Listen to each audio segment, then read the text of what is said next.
It's time for... Here we go. Kickoff with Boomer Esiason and Mike Valenti.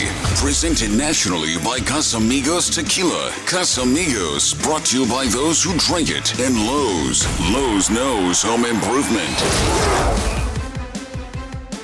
Grand opening, grand closing. What have we been in, a time warp? How is it week 18? It's unbelievable, Mike. We are here at week 18. It's been quite the ride, hasn't it? But how? It was yesterday. It was like 75 and sunny. It's 25 degrees. It's unbelievable. We are at the finale of the regular season, but on a positive, we do get the greatest postseason in all of sports. I don't want to hear this nonsense about the Stanley Cup from you. Oh, let me tell you NFL something, playoffs. man. You know, NHL playoffs that's the place to be. Okay. But for us, we get paid to talk about the NFL playoffs, so I'm very happy to do that. Next segment, we talk puck luck. It's going to be a thrill.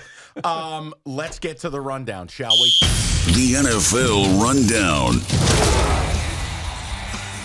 Well, hope everybody enjoyed it. You know what I'm referring to? The biggest screw job in NFL history. Let's talk about it. Cowboys, Lions.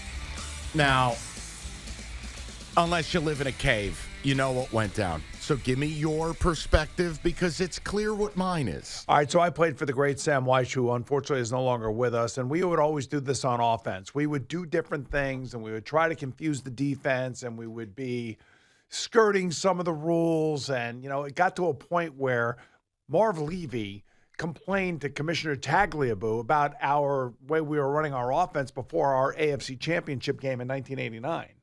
And Paul Tagliabue basically told Sam Weiss that we couldn't do some of this stuff. This was the week of the AFC Championship game. Think about that for a second. And then finally, the commissioner relented and said you could do what you've been doing all season long. So I kind of understand what the Lions were doing. They're playing games, you know, and it reminded me of the 2014 divisional game between the Ravens and the Patriots when John Harbaugh was going crazy in the second half because the Patriots were breaking the huddle quickly. They had all these ineligible and ineligible receivers all over the place. They had tackles playing slot receiver. Yeah, exactly. So, and basically what John Harbaugh said then, and what I think is happening here, is that the Patriots were being deceptive in their substitution packages, kind of like what Dan Campbell was doing. But that's here. See, this is my beef. That's football. That's what are we going to do? Get rid of gamesmanship. play action passes because it's deceptive to the defense? I love what Dan Campbell tried to pull off here. But they did pull it off. The officiating in this league is a disgrace. Well, he not only screwed up the officiating, he screwed up the whole end of the game because they went about it. They were too cute about it. That's the way I look at it. We didn't need 3 offensive linemen going over, perhaps 2. Right. So from an offensive player's perspective, I loved it. Listening to defensive players throughout the week talking about this, like once they're told either 70 or 68 is eligible, then they will set their defense. They were told that 70 was eligible. Right, because Brad Allen, this official, screwed up. Exactly. So, by the way, there were 2 penalties on the play then. One is an ineligible receiver or illegal touching, essentially, and also a formation problem. There's 2 penalties on that play, and only 1 penalty got announced. I know. Now, all right, so let me ask you. I mean, look, the officiating, we've covered it. We've talked about it. The NFL has a problem. It's up to them if they're ever going to address it. But Dan Campbell, how aggressive is too aggressive? Because remember, after that play, you could have just kicked from the 7, which, by the way, if you care about analytics, going forward from there was about a 14% negative win differential decision, and going forward from a 3.5/4 was about a negative 5%. All I wanted Campbell to do, kick the ball. Instead, he went Dalton from Roadhouse, right boot, and just decided, F it, I'm doing whatever I want. I mean, I kind of like it. Okay, so you do. I'm not saying it's the smartest thing in the world to do, but I'm just, there's something about Dan Campbell that I really do appreciate, both as a player and as a coach. And, he grew up under Sean Payton, which is the Bill Parcells way of doing things. And I kind of like that. It's kind of an old school throwback type of guy. And I think back to his opening press conference, talking about biting kneecaps off and all that stuff. Who could forget? Right. I love it. I love who he is. I'm actually rooting for him. I want him to do well because I do really like him. And I know he puts everything into the job. And he's got a really good team. By the way, I thought that they showed something down there in Dallas. Big time. And defensively, remember, and then we'll move on, but Yes, the Cowboys with the 92-yard play by C.D. Lamb. It was a broken play. Outside of that, the Lions defense played as well against the Cowboys at home, better than anyone has all year. And you don't want to see the Lions because fake punts, fake field goals, the annexation of Puerto Rico, double reverse. They're going to do whatever they want, whenever they want, and it's hard to prep for. Yeah, you're right, man. And they have one of the best offensive lines in football, which is scary, which means you can run the ball, which means you can control the ball.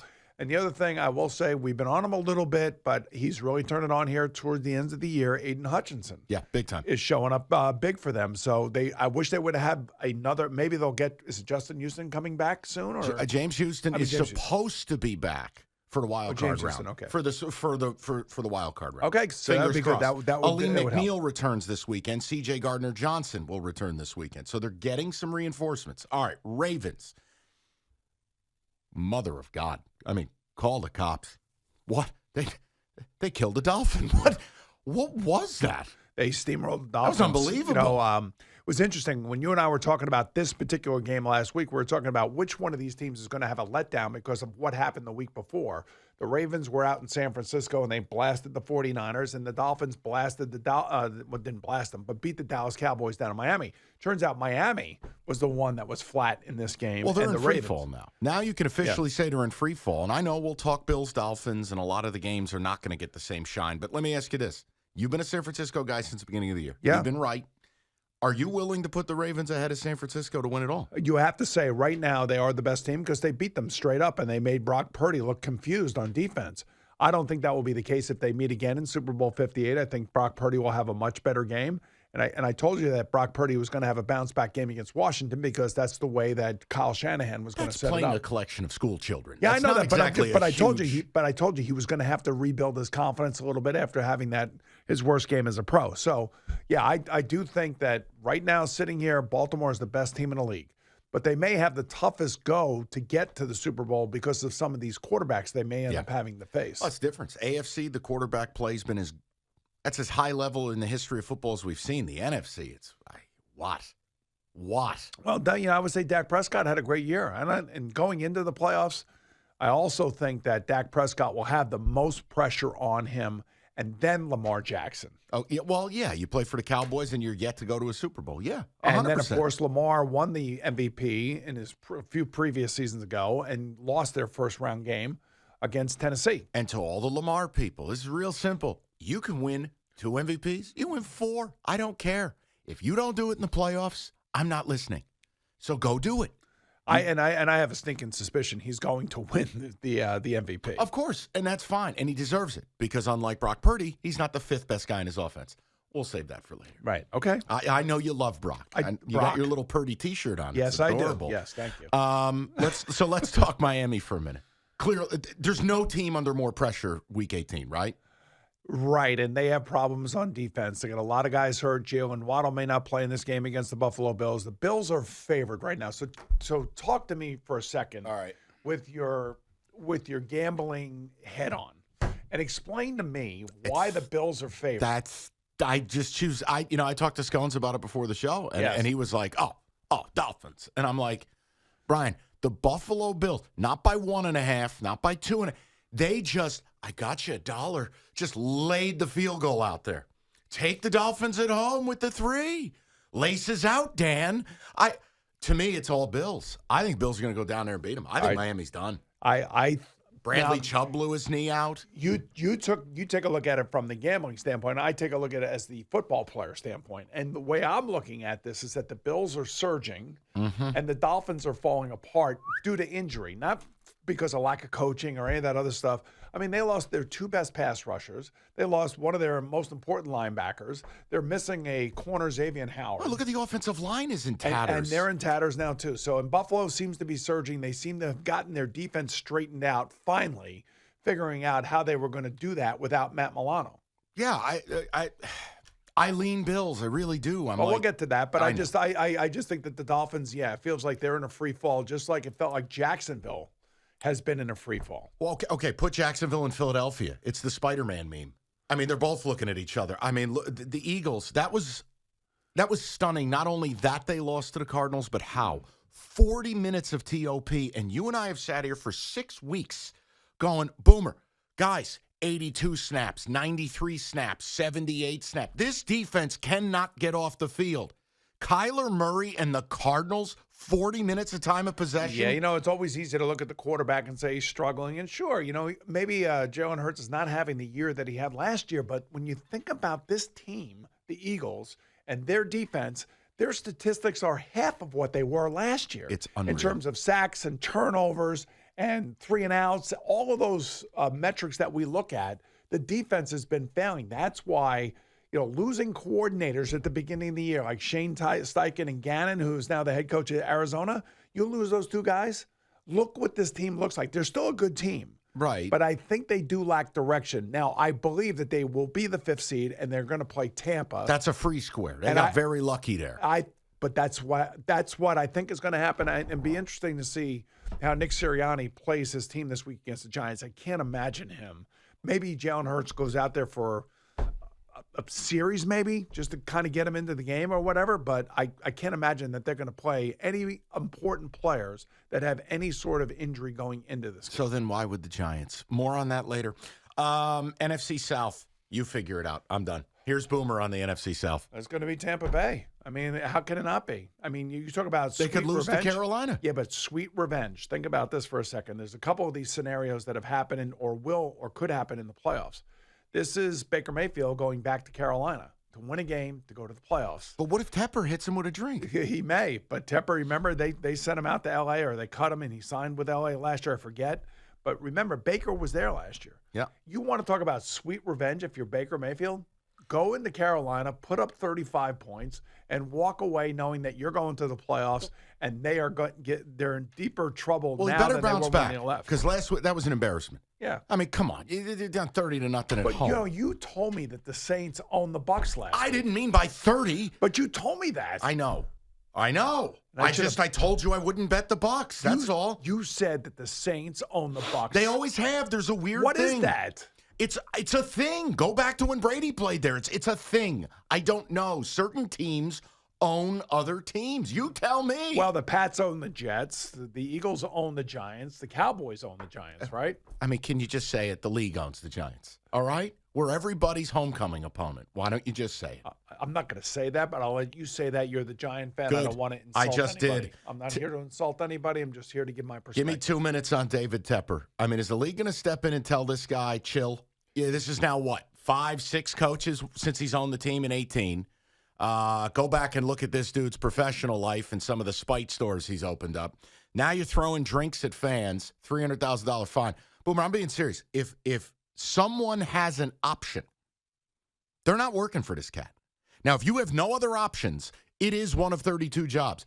This guy's making his franchise radioactive. If you listen to him tell you about his employees and how they stay with him, well, there's a reason why they stay with him. Because they will lose a lot of money if they leave him. Or he'll try to buy their house and knock it down. I'm not talking about the football team. I'm talking about his professional life, his hedge fund life. They write these contracts that if you leave, you don't get all your vesting options and things of that nature, so you got to stay there. And that's the way they write the contract. He's got some issues. He's definitely got some anger issues. There's no question about that. I'm sure Roger Goodell is going to have a conversation with him. No NFL owner wants to come off like this. He's actually taking the place of one Dan Snyder now. Yeah. Which is unfortunate. Well, they got a problem to handle. Real quick, I want to just ask about it. Jim Harbaugh, the thought, I'll tell you, out in Detroit, everyone believes this is it for him on Monday night. He will coach in the national title. I believe they will win it. And then the NCAA will take it away, but we'll leave that for later. The point is, Harbaugh hired Don Yee. I don't think that's a small thing. That is Brady's former agent. Yep. That is an NFL guy with NFL ties. I'm asking you right now, if it is presumed he's going to the NFL, where does he land? I'm going to say either the Chargers with Herbert or the Bears with Caleb Williams. Because I do think the Bears are going to take Caleb Williams with the number 1 pick overall. They are set up perfectly to be great for the next 10 years. Ryan Poles has done a great job, and it's gotten to the point where Justin Fields actually now looks like a legitimate NFL quarterback. They can trade him, reset the quarterback contract with Caleb Williams, and even add more with the draft capital that they have and the money that they have via free agency. Yeah, people forget. They can become really good. Carolina paid through the nose. to move up and make that deal with them. They've got the capital. I still like Justin Fields. That's a conversation for the offseason. But he can go play somewhere else, and he's doing himself a favor by playing the way he's playing. You'll love New York this time of year. Yeah, I don't know where or why, but I do know that he is capable of playing. But I'm just telling you, Caleb Williams is supposed to be a transformative, generational type player. And we don't know if he will be that. We don't know that. That comes from the king of the Michael Penix fan club. More on that later. Yep. I have an announcement we're going to make. We have a pick segment like none other. Just sit tight. Unlimited vetoes. We're going to relax, get through it together. But first, let me tell you about Casamigos, the smoothest tequila on the planet. Enjoy the entire family of Casamigos tequila. A wide range, if you will. The Reposado, the Añejo, the Blanco, Cristalino, or the Mezcal. Look, Casamigos Tequila, it's brought to you by those who drink it. And as always, Casamigos Tequila reminds you to please, please celebrate responsibly. It's Kickoff with Boomer and Valenti. Okay, so before we get to the picks, it's a very important moment. I have an announcement, a statement, if you will, from the desk of Boomer Esiason. This is a direct quote. I'm not picking this nonsense. I cannot do this with some of these games, close quote. I said, okay, fine. Here's what we're going to do. You do know I did have a Casamigos in my hand when I said that. It was very authoritative. The ice cubes were jingling. Unlimited vetoes. And I'm saying it because you cannot responsibly play these games. You can't. You can't take your hard-earned money and bet a game where it's a battle of third-string QBs and 17 starters are out.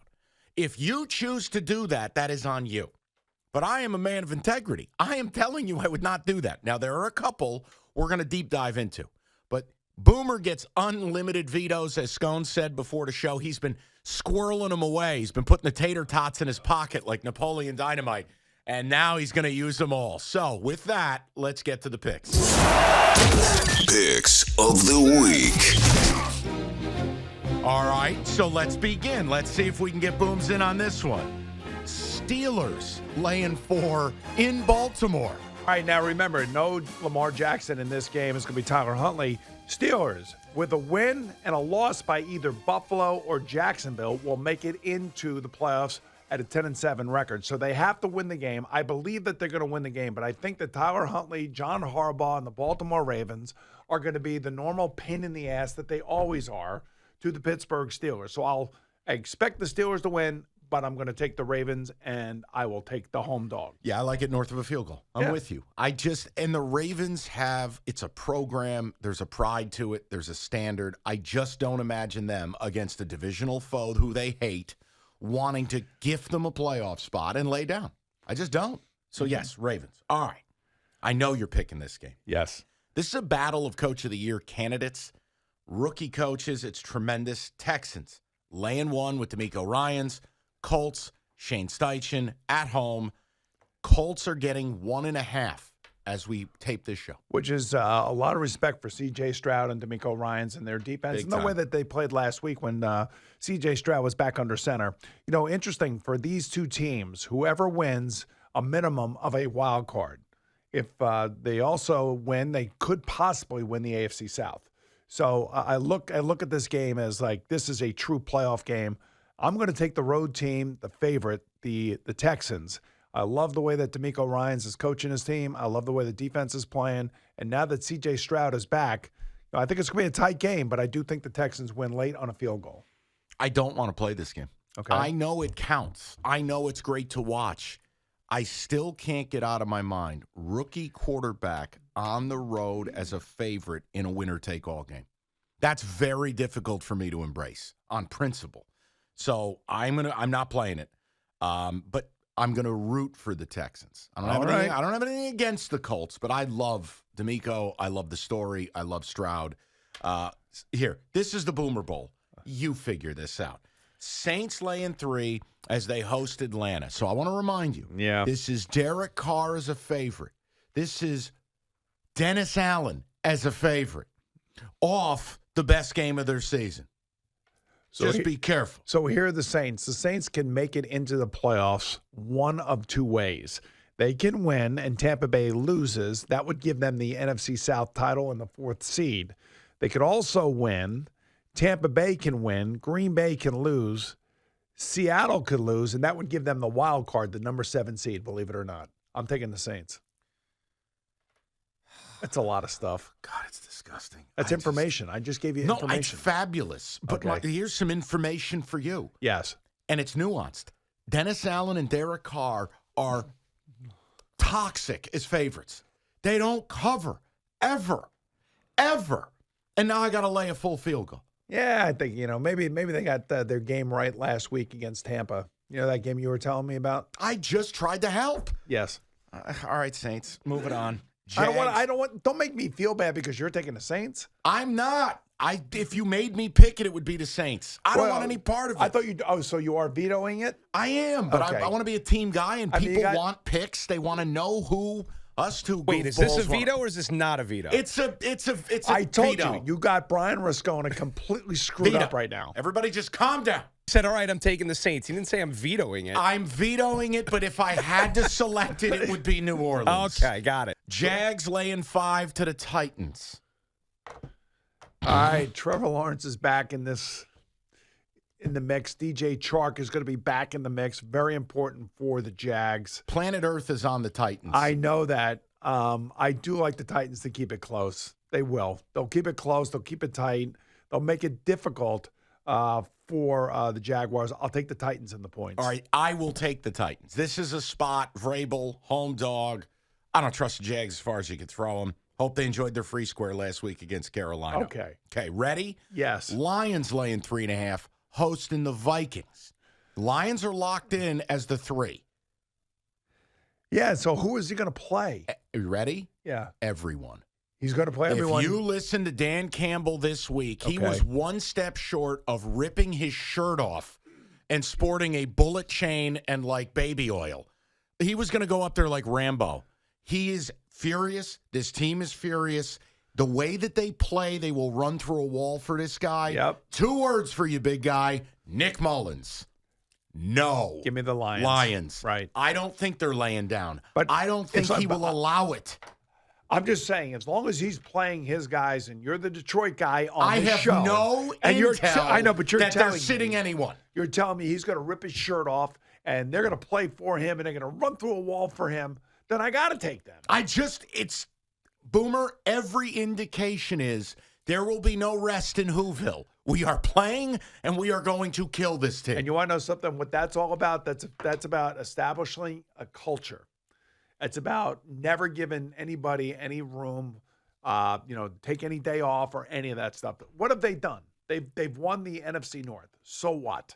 He wants to make sure that this team stays razor sharp, and I'm with him. And if he's sitting people, he's hit it from everyone. Right. Every indication. Okay. All right. Patriots laying 2 We're not against talking the about Jets. this. I'm not talking about this. I have something in my notes here. Why does this game even exist? You ready for the over-under?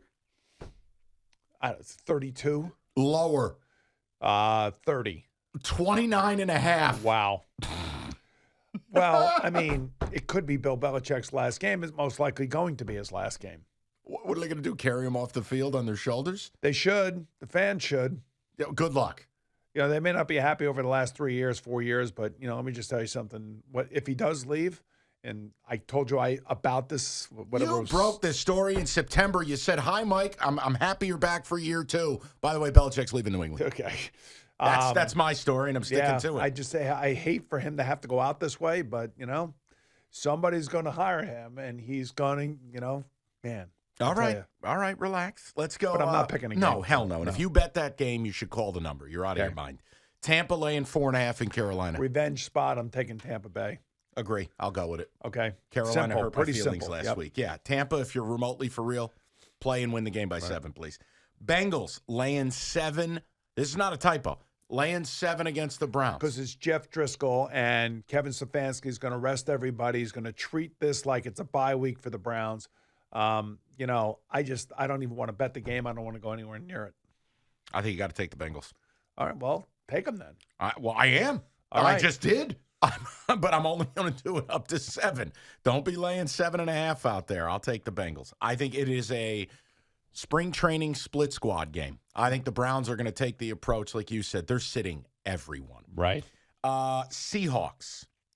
What was that last week? I don't know, man. And what's this number? Seahawks laying 2.5 at Arizona. And reminder, if you're a Giants fan here in New York, you need the birds here. An Arizona win moves the Giants up. Carry on. Okay. Seattle Seahawks get the 7 seed if they win and the Bears beat Green Bay. They're still in it. The Cardinals are not in it. But, man, I'm taking the Cardinals here. There it is. And, by the way, there are some 3s available if you happen to shop for a line. I'm taking Arizona. That is a rat line. They're playing. They're not quitting. That's their problem. Giants need to lay down and die. Yep. I'm taking Arizona. Okay. Packers, Bears, Pack lane 3. I'm going to take the Bears here, much like I took the Lions last year in the same spot. The Lions went into Lambeau and they upset the Green Bay Packers, kept them out of the playoffs, Aaron Rodgers, the whole thing. And now the Bears get a chance to do it. And this is where the Lions jumped off last year into reality, becoming a very good franchise and a very good team. And I think the Bears have the same opportunity to do that. And I am not a Packer defensive fan at all. And Justin Fields is trying to make a statement. And I think he wants to put something big on film here. And I expect him to have a big game against his Packer defense. Bears might be the biggest public dog of the week. So, on principle, I have to go the other way. I'm going to go Packers. Well, you didn't tell me that. Well, I had to wait for you to do your soliloquy. Yeah, but you didn't tell me that. Why? Do you really You have that Let me piece ask of you a question. information and don't tell me? Do you really want to be with 96% of the tickets and money? Do you really want to, or do you want to be bold? Do you want to be a trailblazer? Well, if I would have known what you just said, then maybe I would have been a trailblazer. I just gave you the information. But I'm going by what I see and how the Bears have played the last 5 weeks. You do understand the biggest public dog usually gets slaughtered, right? Not in this game. Okay. This is a matchup. Eagles, Giants. Eagles laying 5. Yeah, I'm not taking this game either. Yeah. I just have one message. Yeah. The Giants, here's the deal. You started 2-8. I hope you had fun with the little Italian hero sandwich, Tommy DeVito. Here's the deal. Lay down and die. That's all any real fan wants. Lay down, show your belly, scratchy, scratchy, die. You cannot win this game and corrupt your draft pick. It will affect the next 5 years of your franchise. Lay down. Last week, I'm not even a religious man. I was praying for gray hair Mason Crosby to miss that kick. Lay down and die. I'm not picking the game. Maybe Brian Daboll was hoping he was going to miss that kick too. What you better if you want a quarterback, Brian. Why would you run that guy out there? He's not what he used to be. He can't. Listen. Daboll did everything in his power, including running a draw play. He did it all. Now do it again, Dabes. I want quarterback kneels every snap. Niners, Rams. Niners laying 4. Rams sound like they're sitting people. Yeah, they are. I'm going to take the Niners here. I think the Rams are. I think both teams are actually going to be sitting people. I know that Sam Darnold's playing. What a blessing. I want to see him play. I want to see him in that offense. And I doubt, well, obviously we know Christian McCaffrey's not going to play. So I think this is going to be a really tight game. You don't have to pick it. I know I don't have. You know what? I'm not going to pick it. See, you know what this is, Scones? I'm not picking He's it. got a Rams syndrome. It's like a psychosis. Every week with the Rams game, his hair falls Reared out. its ugly head again. The Rams gets to Boomer. It's hard to figure out what they're doing. I love what Sean McVay did this year because nobody thought that they were going to make it, and they made it. I'll take the Niners. I don't have Rams PTSD. Okay. The Rams are telling you we're ready for the playoffs. Yep. Raiders laying 3.5 host in Denver. No. Just give Antonio Pierce the job, celebrate, and good. I don't care. Not doing it. Chargers, 3.5-point favorites over the Chiefs. You know what to do. Come on. I am not taking the Chargers. Come on. You want me to take the Chargers? Yes. I don't even want to bet the game. I don't care. No one cares, but the Chiefs are garbage, and they're sitting everyone. And they're sitting everybody. Is Patrick playing at all? No. Well, it'll be a cardboard cutout like the COVID era. So you think this is more of a preseason type game? Yes. All right, I'll take the Chargers. Come on. All right, there you go. They're late at 3.5. And give me the Cowboys too, by the way. You're just laying 13 at the Commanders, yes, huh? 100%. Boy, the Commanders the last 7-8 weeks, they have fallen apart, man. They've They turned really into have. a pinata. You know what it is, Mike, and I've been in situations like this. a lot of people have been kind of mailing it in now for the Commanders. Everybody knows the whole thing's getting blown up. And now players do not want to get injuries, especially younger players who do have a future, and they know they have a future. So there'll be a few business decisions being made in this game, and CeeDee Lamb said they're going to come out flying, and I believe him. Well, and it's kind of a bounce back. Like, the Cowboys didn't play that well. They need to have a big game here, and they need to win this game to get the number 2 seed. So I don't have to play it, but I feel like I'm light on plays, so I probably should. All right. Give me the Cowboys, lay the 13. That's a terrible idea. Here's Boomer for Casamigos. All righty. So what goes great with football? It's Casamigos tequila. That's what. Casamigos brought to you by those who drink it and love it. Make sure you have plenty on hand for the Week 18 games. Week 18 games. Amazing. Whether it be Añejo, Blanco, Reposado, Cristalino, or Mezcal, it's Casamigos tequila, our personal favorite. Now, they also remind our friends out there who love NFL, please celebrate responsibly. It's Kickoff with Boomer and Valenti. All right, so we're going to bring it back. We've had some fun the last few weeks. We're gonna get into the football because we've got bracketology, where things are at now, where they might be headed. What do I personally want to see because I'm selfish? But first, best of the best. This week's best of the best. Oh, little John Facenda for everybody. All right, Bills laying 3 at Miami. One team surging, another collapsing. Your initial feel on this? I mean, this is a collapse if Miami loses. Yeah, my initial feel on this is that the Bills have straightened themselves out, and Josh Allen has played great since Joe Brady has taken over. I don't know what's going on with Steph Diggs. There's something going on there. But I think what's happening is that James Cook is taking a more of a central role, and they're trying to run the ball more.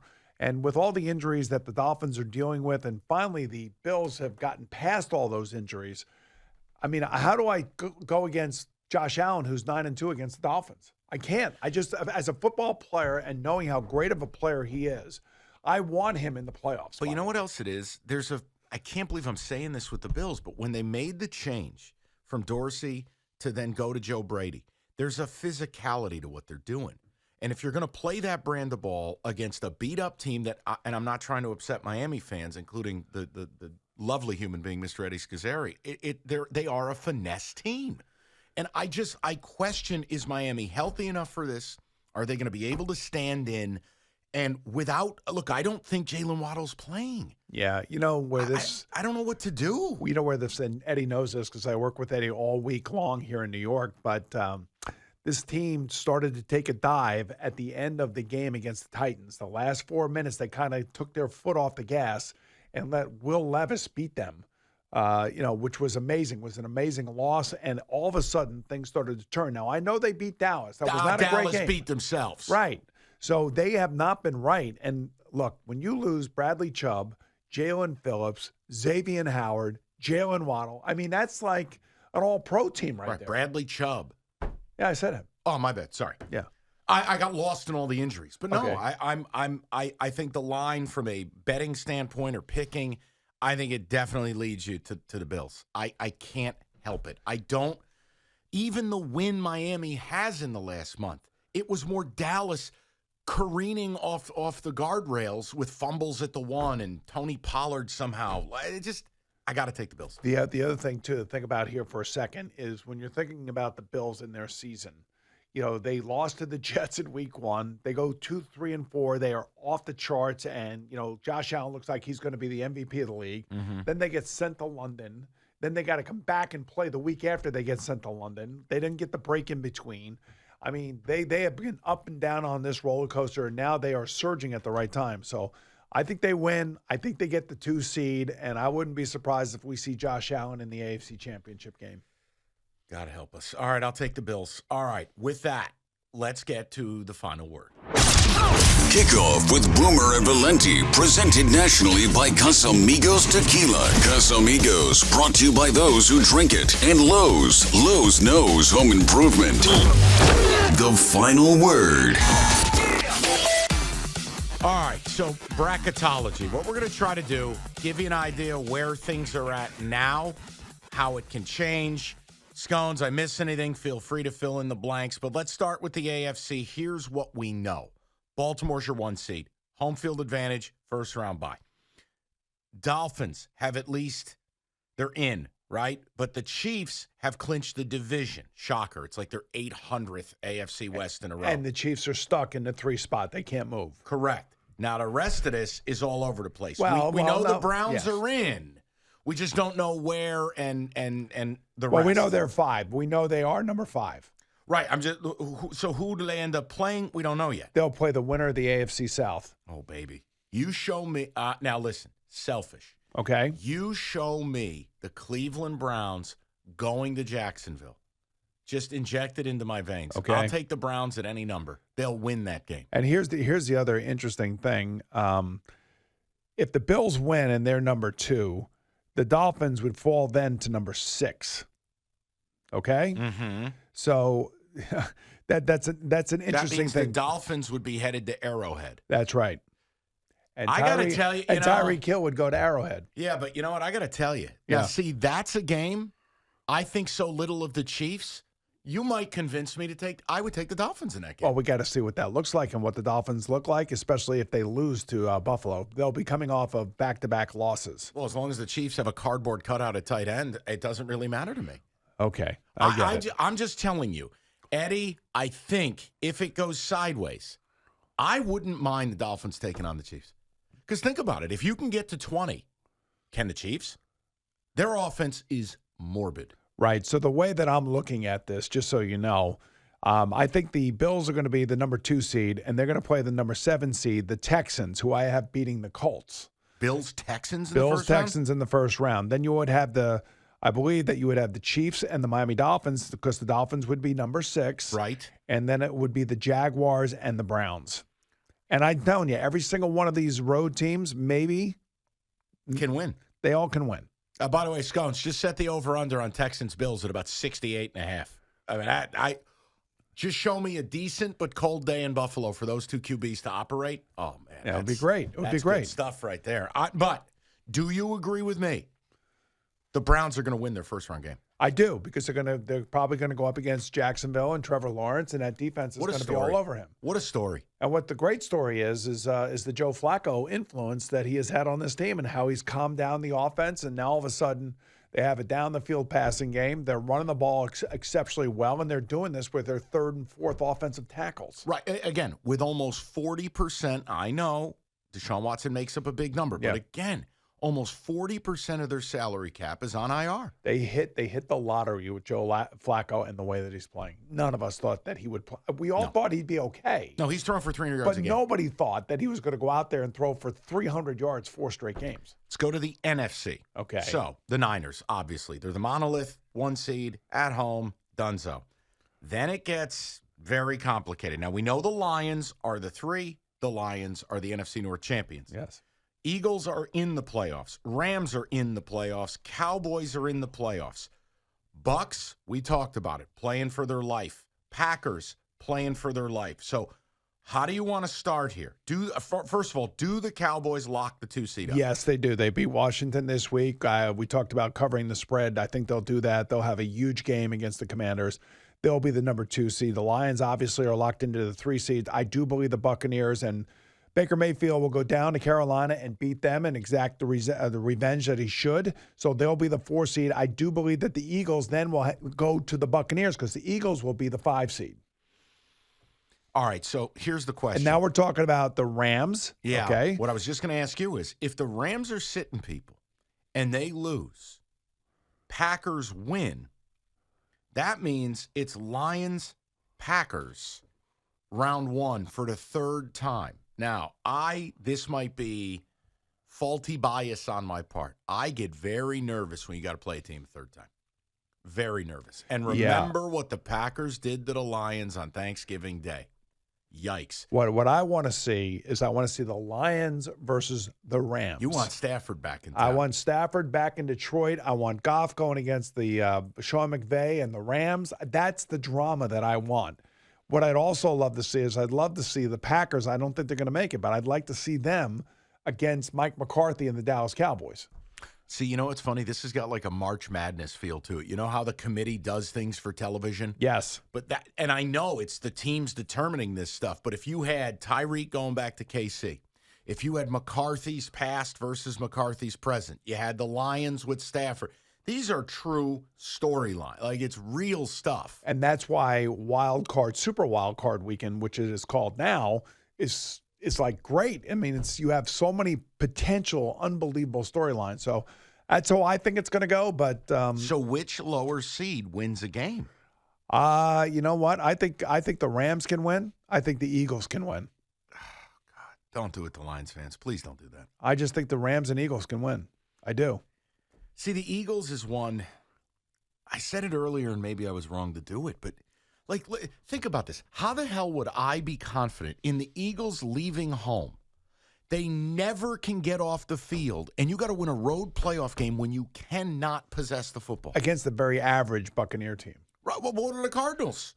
Yeah, I understand. They had a bad game. They basically Boomer, they've had a bad 6 weeks. They have. I'm not saying, and it's almost impossible to turn it on because you are what your record says you are and the way that you are playing. And this is one of the reasons why when we talk about the Kansas City Chiefs, they lead the league in offensive penalties. They lead the league in drop passes. And I think they're either 5th, 6th, or 7th in turnovers. So you'd have Niners-Eagles divisional round. And Yes. I think the Niners would absolutely decapitate that Again. team. Then it gets interesting. So if the Lions and Cowboys have a rematch and it's in Dallas, Oh, boy. I'm saying storyline. Think about it. That's another great storyline. They're going to show the highlight. Poor, Dan Skipper. Yes. The whole bit. But like, And we'll be talking about that for the entire week. And you know that in Detroit, that will be the story. And the story from the Detroit fan, and I don't blame them, is that, the NFL, they want the Cowboys to win. CBS wants the Cowboys to win. Hold on. The All I'll say Cowboys is this. that's all anybody wants to watch is the and, Cowboys. obviously, I'm a Giants fan. I work in Detroit. I do protect my people. Lions fans have a right here. Let's think about this now. All-time screw jobs. Calvin the Process in Chicago. What went down in Seattle with the end zone play. Golden Tate against Atlanta. He's in. No, he's not. Hey, here's a fun note. 10-second runoff. The game's over. What? The flag in Dallas in 14. PI. Just kidding. We're picking up the flag. Oh, yeah. Huh? You did that game for West. I know I did. And then what went down last week? Lions fans have a right. They do. I mean, look, there's a lot of fan bases that complain. Jet fan bases complain. The Browns fan bases complain. The Bengal fan bases complain for years and years and years. I mean, the Lions really do have a complaint. It's an and by the way, they had a dude with a club foot beat him on a 60-yard field goal 50 years ago. If your team has, Tom Dempsey had half a foot and kicked a 60-yarder in black and white television. This poor team. Has any other franchise had a guy die on the field? Lions have. Yes, I know that, but I'm saying, like, they're cursed. Just let these people live. Well, this is why I love Dan Campbell, and this is why I'm rooting for him. So, of these games, all the games, if right here, not knowing certainty of matchup. Yes. If there was a lower seed that could be the 07 Giants and win 3 road games and go to a Super Bowl, who would it be? And I'm going to ask you next week when we know the matchups. I'm gonna say if the I would say the Browns. The Browns are a 5 seed. I think they could make it. And I also think the Rams could make it. The Rams? Yes. Just because they have the quarterback and coach that have already done it. Like they have the experience. And nobody expects a lot from them. It kind of feels like 2007 Giants. Nobody expected a lot from them. Mm-hmm. And then they go on maybe the most miraculous run in NFL playoff history. Oh, it was. It was. And I was in Green Bay for that game, and I have never handled the cold the same way. That was minus 33. Yeah, I know it was. That aged my father about 10 years. What about Tom Coughlin? You think it aged him? Well, he looked like you in Arrowhead a few years ago. You better bundle up. That was something. Yes. All right, so listen, we are going to have a lot of fun with it because the playoffs, it does allow us to get deeper into games. So very excited. We got a lot more to do. We'll be back next week. All the picks, all the previews, all the storylines. It is Kickoff with Boomer and Valenti. It's Kickoff with Boomer and Valenti.